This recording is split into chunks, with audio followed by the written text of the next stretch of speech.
الحمد للہ رب العالمین والصلاة والسلام علی رسول الکریم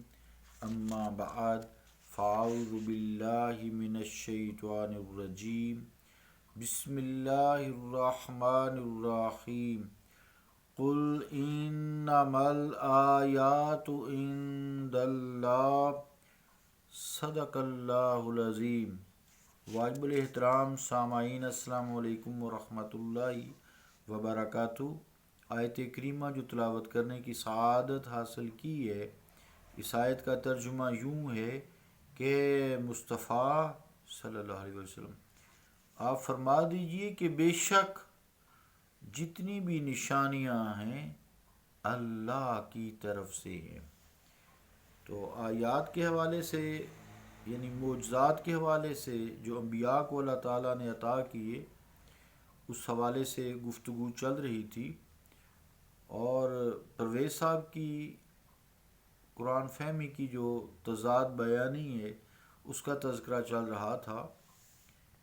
کہ پرویز صاحب نے لفظ معجزہ کا اطلاق کائنات کے ذرہ ذرہ پر تو کر دیا ہے، اور اس کو جائز بھی سمجھا ہے کہ کائنات کا ذرہ ذرہ معجزہ ہے، مگر افسوس ان کی عقل پر کہ تاجدار مدینہ صلی اللہ تعالیٰ علیہ وآلہ وسلم کی ذات اقدس آپ کو سراپائے معجزہ نہ دکھائی دے سکی، جو سرچشمہ معجزات ہیں۔ اس سے پہلے جو انبیاء گزرے ہیں یعنی انبیاء ما سبق، ان کے معجزات کی حقیقت، جس میں ہم نے حضرت عیسیٰ علیہ السلام کا تذکرہ کیا، حضرت موسیٰ علیہ السلام کے معجزات کا تذکرہ کیا، ان معجزات کی حقیقت تو اللہ رب العالمین ہی سمجھتا ہے، لیکن عزیزان گرامی قدر، ہمارا ایمان ہے کہ آدم علیہ السلام سے لے کر حضرت عیسیٰ علیہ السلام تک سارے انبیاء علیہم السلام کو حسی معجزات، یعنی جو محسوس ہوتے ہیں، جو نظر آتے ہیں، حسی معجزات دیے گئے، اور یہ اس لیے دیے گئے کہ ان کی امتیں پرویزی ذہن کی طرح کچھ دیکھ کر تسلیم کیا کرتی تھیں، اور پھر چونکہ ہر نبی کے دور میں متعدد انبیاء و مرسلین موجود تھے، یا پھر ایک کے بعد دوسرے کو آنا تھا، اس لیے ختمیت کا معجزہ آپ صلی اللہ تعالیٰ علیہ وآلہ وسلم کو ہی دیا جا سکتا تھا، لہٰذا سب حسی معجزات سے آپ صلی اللہ علیہ وآلہ وسلم کو نوازا گیا۔ جب رسالت مآب صلی اللہ تعالیٰ علیہ وآلہ وسلم کا دور اقدس آیا تو اللہ تعالیٰ نے آپ کے سر اقدس پر ختم نبوت کا معجزانہ تاج رکھا، اس لیے آپ کا سارا جسد اطہر، جسد پاک، سر تا پا معجزہ ہے۔ قدرت نے ہر نبی جو آپ صلی اللہ علیہ وسلم پہلے گزرے ہیں یعنی ما سبق انبیاء، ان کے جسد کو اپنی کسی نہ کسی قدرت یا معجزے کا آلۂ ظہور بنایا، مگر سیدہ آمنہ سلام اللہ علیہا کے در یتیم کے بعد چونکہ کسی نبی یا رسول کا آنا ممکن نہیں ہے، وَلَٰكِن رسول اللہ و خاتم النبیین، اور لیکن آپ اللہ تعالیٰ کے رسول ہیں اور خاتم النبیین ہیں، کسی اور نبی یا رسول کا آنا ممکن نہیں تھا، اس لیے آپ سے پہلے جو انبیاء ہیں ان کی طرح چند معجزات سے سرفراز کرنا اللہ کریم نے، رؤوف الرحیم نے، علیم الخبیر نے آپ کو سرفراز کرنا مناسب نہ سمجھا، بلکہ آمنہ کے لال کے سارے وجود اور روئی روئی کو، لوں لوں کو جسے کہتے ہیں، قالب اعجاز میں ڈھال کر سراپائے معجزہ بنا دیا۔ آپ کہتے ہیں کہ رسالت مآب صلی اللہ تعالیٰ علیہ وآلہ وسلم کو کوئی حصی معجزہ نہیں دیا گیا؟ عزیزان گرامی قدر، ہم کہتے ہیں کہ جس ذات گرامی کے فرق اقدس پر خاتم النبیین کا عظیم تاج رکھا گیا، اور جو اپنے ظہور کے بعد ابد تک کی کائنات سے مخاطب ہو کر یہ فرمائے کہ اب مجھ جیسا نہیں آ سکتا، اگر اس کی اپنی ذات عالی معجزہ نہ ہوتی تو یہ اعلان کیوں کیا جاتا؟ اور پھر اللہ رب العالمین نے قرآن کریم میں خاتم النبیین کے الفاظ فرما کر اس کی مزید تصدیق بھی کر دی، تائید بھی فرما دی۔ کیا اس قسم کا کوئی اعلان اس سے پہلے انبیاء میں سے کسی نبی یا رسول صلی اللہ علیہ وآلہ وسلم سے پہلے جتنے بھی انبیاء اور رسول گزرے ہیں ان کے حصے میں آیا ہے؟ یا کسی اور نبی کے لیے اللہ تعالیٰ نے اس طرح مہر ختمیت لگائی تھی؟ نہیں لگائی تھی نا۔ لہٰذا تمام انبیاء ما سبق کے جملہ حصی معجزات ایک طرف، اور ہمارے آقا و مولا صلی اللہ تعالیٰ علیہ وآلہ وسلم کے بے مثل بے نظیر ہونے کا ایک یہی معجزہ ایک طرف ہے۔ رسولوں میں جو ہے وہ فرق درجات کا اللہ تعالیٰ نے خود بنایا ہے نا۔ تلک الرسل فضلنا بعضهم علی بعض، یہ رسول ہیں، ان کو ایک دوسرے پر درجات میں فضیلت دی ہے۔ منہم کلم اللہ ورفع بعضهم درجات، ان میں سے کچھ سے اللہ تعالیٰ نے کلام ڈائریکٹ کیا جیسے موسیٰ علیہ السلام ہے، اور کچھ کے جو درجات ہیں بلند کیے۔ ورفع، اس میں نبی مکرم صلی اللہ علیہ وسلم کا تذکرہ ہے یہ آیت کے یہ دوسرے حصے میں ورفع سے۔ جبکہ رسالت مآب صلی اللہ تعالیٰ علیہ وآلہ وسلم کا جسم نور بذات خود ایک معجزہ ہے جو لامحدود معجزات کا مظہر ہے، جائے ظہور ہے۔ اور مظہر ہوتا ہے، ایک ہوتا ہے لفظ مظہر جائے ظہور، جہاں سے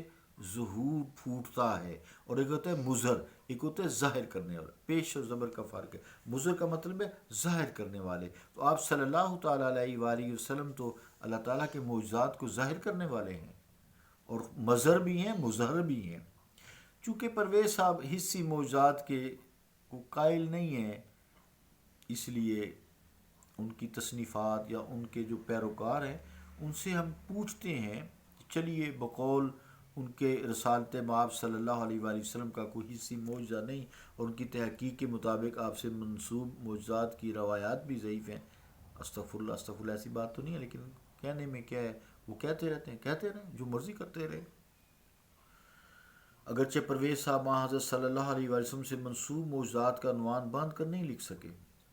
کہ ان کی روایات ضعیف ہیں، مگر جب یہ عنوان باندھ کر یہ بھی نہیں لکھا کہ وہ تمام معجزات با اعتبار سند درست ہیں،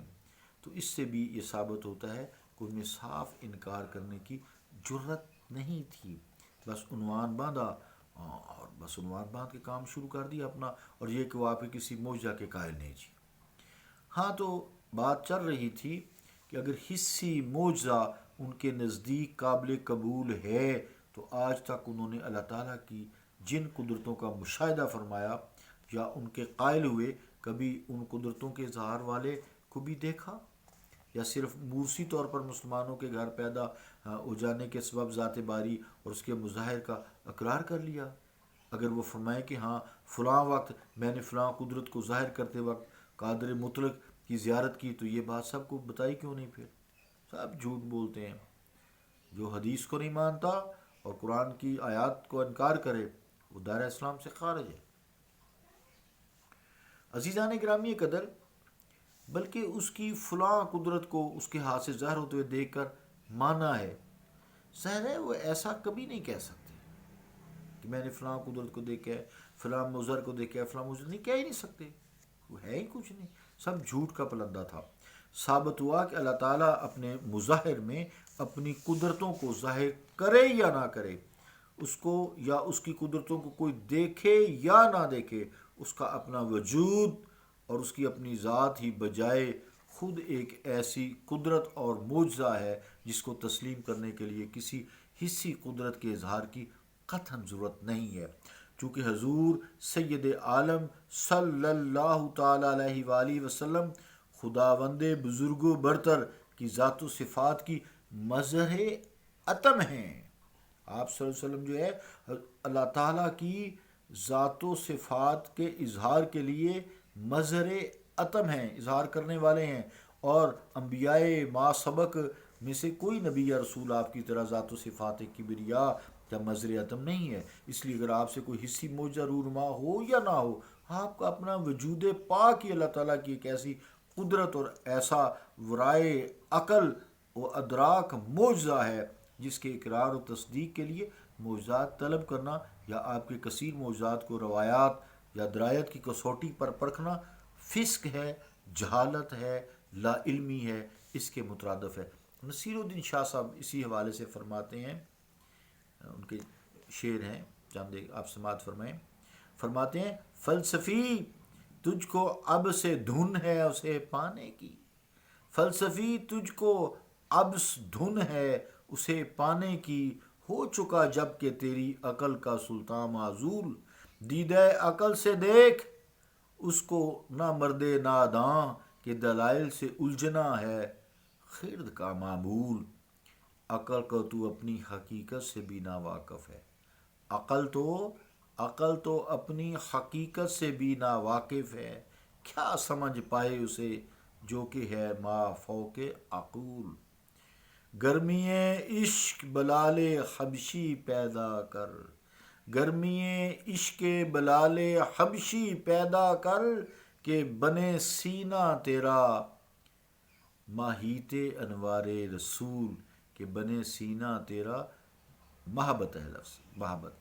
لفظ غلط بول گیا ہوں، کہ بنے سینہ تیرا محبت انوار رسول۔